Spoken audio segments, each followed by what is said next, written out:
Taking a tight end with the 14th overall pick when Lamar Jackson is literally running for his life every Sunday is an absolute disaster waiting to happen. Yet some league insiders are swearing this exact move would be an Eric DeCosta masterclass. Before we dive in, smash that subscribe button if you want the fastest Raven updates on the planet. Are we seriously going to watch our MVP get pulverized again just to add another shiny toy to the offense? You hear the chatter everywhere right now. With the 2026 NFL Draft creeping closer, the Baltimore Ravens are sitting at a premium spot. We do not usually draft this high in the first round. And the name that keeps dominating the local rumor mill is Oregon's hybrid receiving weapon, Kenyon Sadiq. Half the fanbase thinks this is the ultimate missing piece that will unlock a historic passing attack. The other half thinks it is an absolute betrayal of our franchise quarterback. There is zero middle ground here. Fans are either ready to buy his jersey today, or they are ready to riot outside the team facility. But what happens when you dig into the front office history to see why this connection is being made? The answer might completely change your mind. You have to look at our general manager to understand the hype. Eric DeCosta is absolutely obsessed with athletic freaks. This is not a secret philosophy. He has talked about it openly on podcasts. He loves players who break the traditional physical mold. Think back to the sheer bruising power and surprising breakaway speed of Jamal Lewis. Think about the mountain of a man, Haloti Ngata, bringing wild agility to the defensive line and completely changing our defensive identity just because Ray Lewis demanded we go get him. Think about Odafe Oweh, a guy who did not have the craziest college production but got snatched up in the first round purely because he was a massive human being who ran like a deer. And of course, there is Lamar Jackson himself. He is the ultimate athletic anomaly. Hunting down off-the-charts athleticism is ingrained in the Baltimore DNA. When a prospect brings unteachable physical traits to the table, their draft stock shoots through the roof in our war room. Kenyon Sadiq is exactly that kind of freak. He just blazed a 4.39 40-yard dash at the scouting combine. For a guy his size, that speed is just insane. One draft analyst recently wrote that while Baltimore has been heavily linked to interior offensive linemen, a receiving threat is actually our biggest need. Let me pump the brakes right there. Whoever typed out that scouting report clearly did not watch a single minute of Ravens football last season. Claiming we need a receiving tight end more than we need heavy blockers is flat out ridiculous.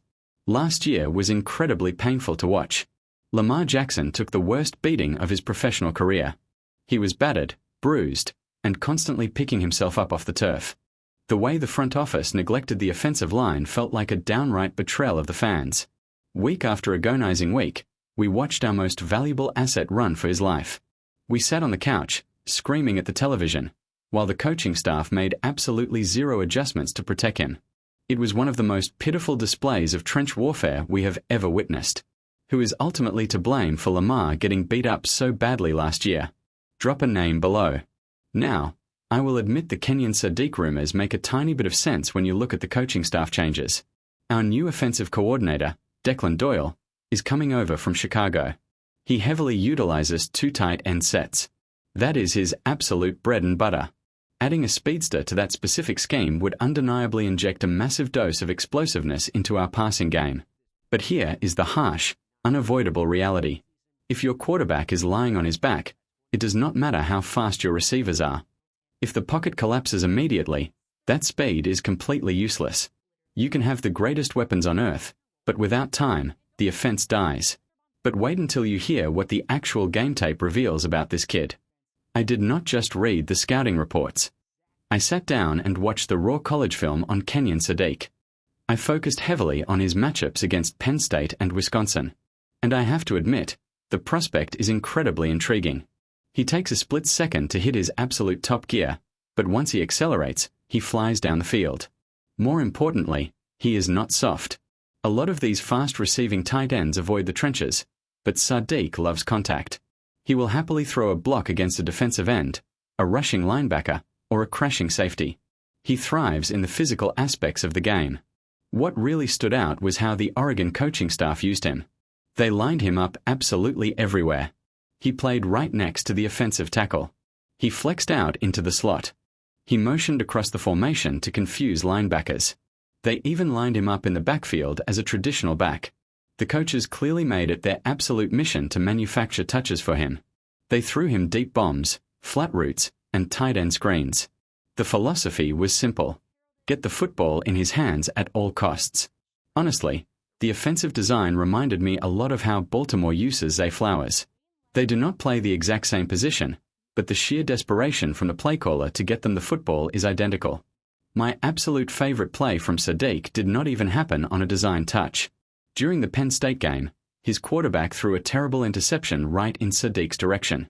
The defender picked it off and took off down the sideline.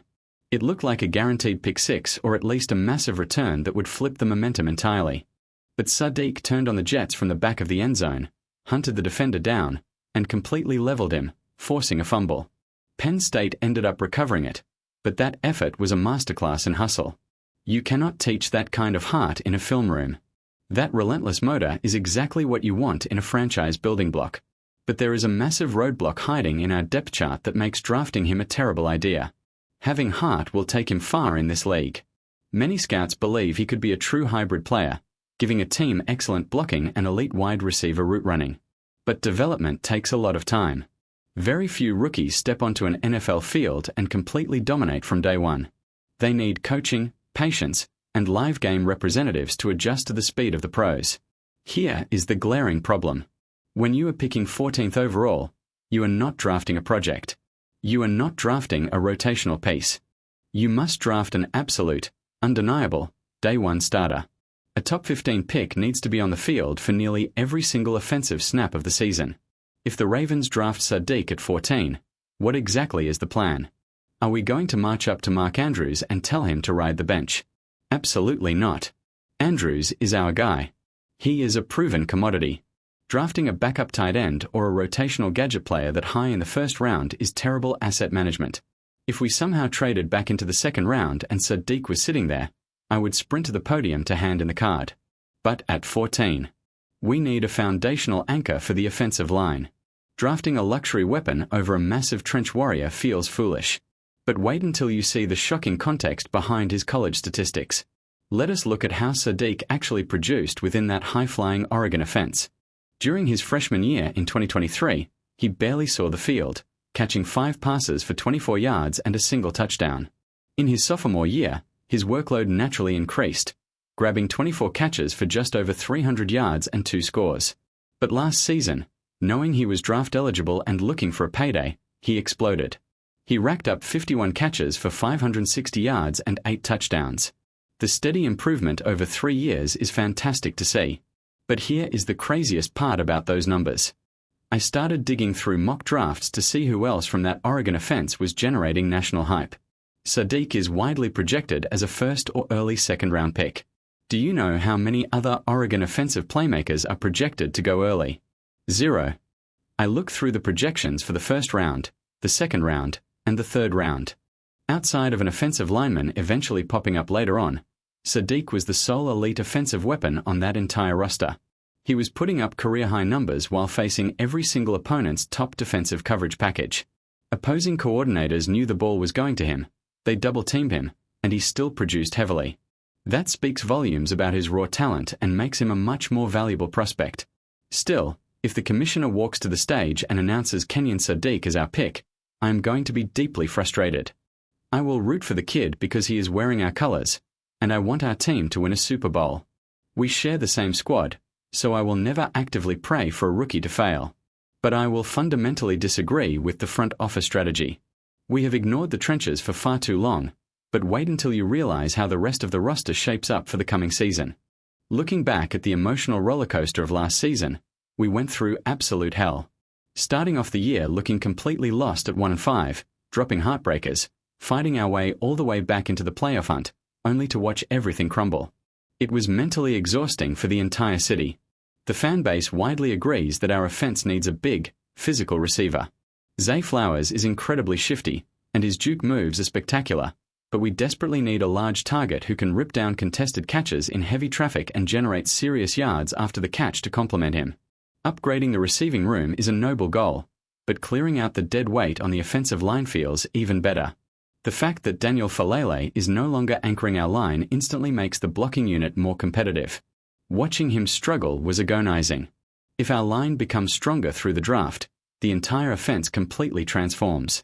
And we cannot forget the massive reinforcements arriving on the defensive side of the ball.